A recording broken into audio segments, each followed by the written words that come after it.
हमारे धर्म ग्रंथों में शेषनाग, वासुकी नाग, तक्षक नाग, क्रकोटक नाग, धृतराष्ट्र नाग, कालिया नाग आदि नागों का वर्णन मिलता है।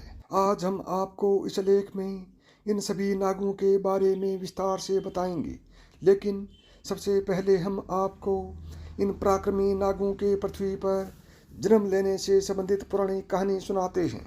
इन नागों से संबंधित यह कथा पृथ्वी के आदिकाल से संबंधित है। इसका वर्णन वेद व्यास जी ने भी महाभारत के आदि पर्व में किया है। कद्रु और विनता दक्ष प्रजापति की पुत्रियां थी और दोनों कश्यप ऋषि को ब्याही थी। एक बार कश्यप मुनि ने प्रसन्न होकर अपनी दोनों पत्नियों से वरदान मांगने को कहा। कद्रु ने एक सहस्त्र पराक्रमी सर्पों की मां बनने की प्रार्थना की और विनता ने केवल 2 पुत्रों की, किंतु दोनों पुत्र कद्रु के पुत्रों से अधिक शक्तिशाली, पराक्रमी और सुंदर हों। कद्रु ने 1000 अंडे दिए और विनता ने 2। समय आने पर कद्रु के अंडों से 1000 सर्पों का जन्म हुआ। शंखपाल, कलंखे, तक्षक, पिंगल, महानाग आदि का काफी वर्णन मिलता है। कद्रु के बेटों में सबसे पराक्रमी शेषनाग थे। इनका एक नाम अनंत भी है। शेषनाग ने जब देखा कि उनकी माता व भाइयों ने मिलकर विनता के साथ छल किया है, तो उन्होंने अपनी माँ और भाइयों का साथ छोड़कर गंधमादन पर्वत पर तपस्या करनी आरंभ की। उनकी तपस्या से प्रसन्न होकर ब्रह्मा ने उन्हें वरदान दिया कि तुम्हारी बुद्धि कभी धर्म से विचलित नहीं होगी। ब्रह्मा ने शेषनाग को यह भी कहा कि यह पृथ्वी निरंतर हिलती डुलती रहती है, अतः तुम इसे अपने फन पर इस प्रकार धारण करो कि स्थिर हो जाए। इस प्रकार शेषनाग ने संपूर्ण पृथ्वी को अपने फन पर धारण कर लिया। क्षीर सागर में भगवान विष्णु शेषनाग के आसन पर भी विराजित होते हैं। धर्म ग्रंथों के अनुसार भगवान श्री राम के छोटे भाई लक्ष्मण व श्री कृष्ण के बड़े भाई बलराम शेषनाग के अवतार थे। धर्म ग्रंथों में वासुकी नाग को नागों का राजा बताया गया है। ये भी महर्षि कश्यप व कद्रु की संतान थे। उनकी पत्नी का नाम सतशिरसा है। इनकी बुद्धि भी भगवान भक्ति में लगी रहती है।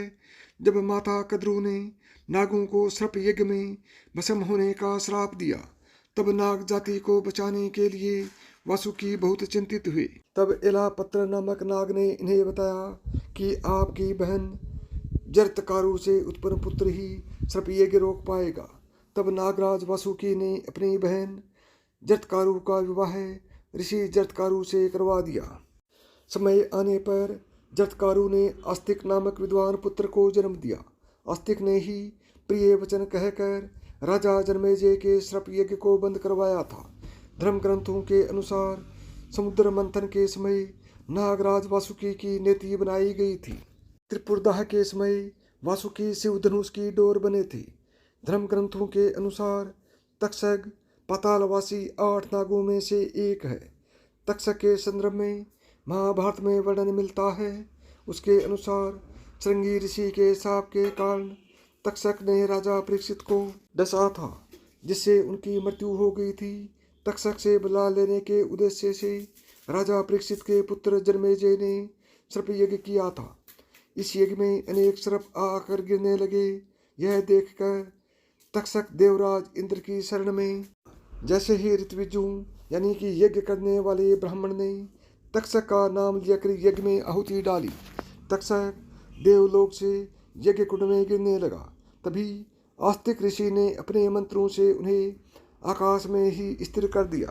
उसी समय आस्तिक मुनि के कहने पर जन्मेजय ने सर्प यज्ञ रोक दिया और तक्षक के प्राण बच गए। ग्रंथों के अनुसार तक्षक ही भगवान शिव के गले में लिपटा रहता है। क्रकोटक शिव के एक गण हैं। पुरानी कथाओं के अनुसार सर्पों की मां कद्रु ने जब नागों को सर्प यज्ञ में भस्म होने का श्राप दिया, तब भयभीत होकर कंबल नाग ब्रह्मा जी के लोक में, शंखचूड़ मणिपुर राज्य में, कालिया नाग यमुना में, धृतराष्ट्र नाग प्रयाग में, इलापत्र ब्रह्मलोक में और अन्य कुरुक्षेत्र में तप करने चले गए। ब्रह्मा जी के कहने पर क्रकोटक नाग ने महाकाल वन में महामाया के सामने स्थित लिंग की स्तुति की। शिव ने प्रसन्न होकर कहा कि जो नाग धर्म का आचरण करते हैं उनका विनाश नहीं होगा। इसके उपरांत करकोटक नाग उसी शिवलिंग में प्रविष्ट हो गया। तब से उस लिंग को करकोटेश्वर कहते हैं। मान्यता है कि जो लोग पंचमी, चतुर्दशी और रविवार के दिन करकोटेश्वर शिवलिंग की पूजा करते हैं उन्हें सर्प पीड़ा नहीं होती। धर्म ग्रंथों के अनुसार धृतराष्ट्र नाग को वासुकी का पुत्र बताया गया है। महाभारत के युद्ध के बाद जब युधिष्ठिर ने अश्वमेध यज्ञ किया तब अर्जुन व उसके पुत्र बब्रुवाहन के बीच भयंकर युद्ध हुआ। इस युद्ध में बब्रुवाहन ने अर्जुन का वध कर दिया। बब्रुवाहन को जब पता चला कि संजीवनी मणि से उसके पिता पुनः जीवित हो जाएंगे तो वह उस मणि की खोज में निकला।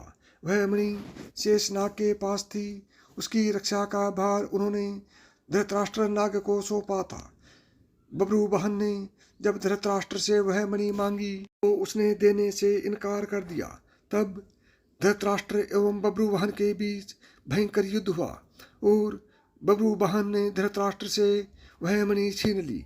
इस मणि के उपयोग से अर्जुन पुनर्जीवित हो गए। तो साथियों, यदि आपको यह कहानी पसंद आई हो और आप इसी तरह की कहानियाँ सुनना चाहते हैं तो अभी मैदास की कहानियाँ यूट्यूब चैनल को सब्सक्राइब करें। जय श्री कृष्ण।